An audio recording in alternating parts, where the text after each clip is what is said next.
So Anonymous Access is a totally separate system. So in order for you to enable Anonymous Access for a site, you have to enable Anonymous Access to the containing web application.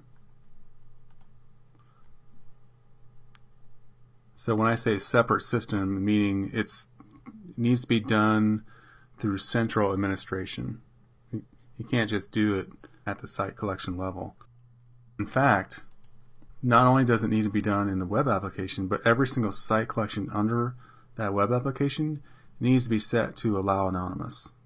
Once you have it enabled, you can configure anonymous access via the browser, but the options are limited. So you can get a little bit more fine-grained control via the object model using the anonymous perm mask 64 property, and that applies to SP web and SP list. And then also using the SP based permissions enumeration bit mask. And you should be aware that when you configure anonymous access, you're defining the minimum permission set for authenticated users. In other words, an authenticated user always has at least the level of access specified for an anonymous user. What we're going to do is look at anonymous access and the anonymous perm mask 64 property. Okay, I've created a brand new test site collection here, and what I'm going to do now is I'm going to go into the central administration and I'm going to modify the web application and set it to enable anonymous authentication.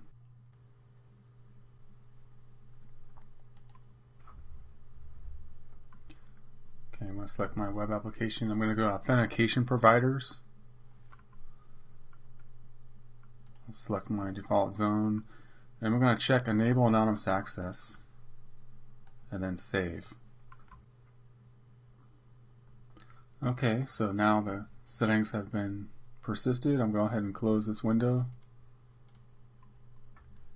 Close central administration. I'm going to go into my site, go into site settings. It's going to take a little while here because when I made that change to web application, it restarted the web application, so everything has to be spun back up. Okay, so it's back up now. Click on Site Permissions. And I want to click on Anonymous Access. And I want the entire website to have all anonymous users can access the entire website. Click OK. Close this. Now I'm going to open up the site again.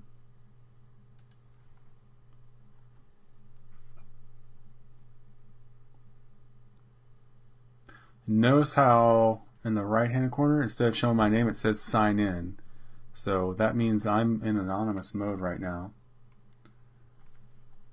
So I want to look at is I have a contacts list, and I did add an item here.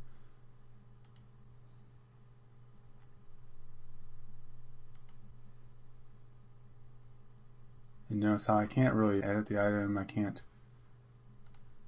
really do much with that. In fact, if I go to contacts, the only thing I can do is view it. So that's just out of the box SharePoint 2013 security for anonymous users.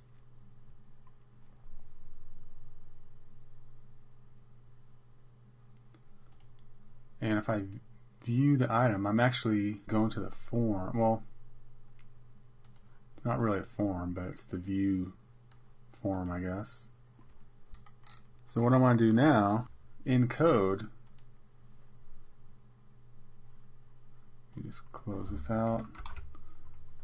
So what I've done already in my code is I've commented pretty much everything out.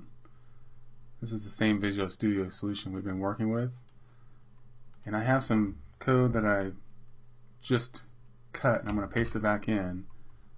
And I actually want to change this to be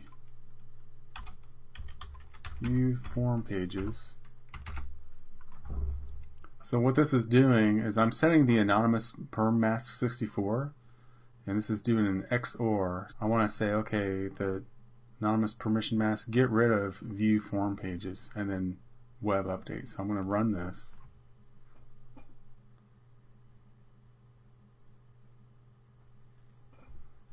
Now let's go back to the site. Let me close this, open up the site again. Notice how that the contexts don't show up here anymore because we set the view form items. So it was showing before, now it's not. If I click on site contents, notice how it automatically signed me in. That's because as an anonymous user, I'm not allowed to see it now. It signed me in because I have this site in my local intranet zone. If I didn't, this would have prompted me to sign in. So I'm not going to change that now, but that's what would happen. So by setting that mask, we've just made our site more secure. This is a good example of how to use the anonymous permmask 64 property on your SP web. In this case, we did it on the root web of our site collection.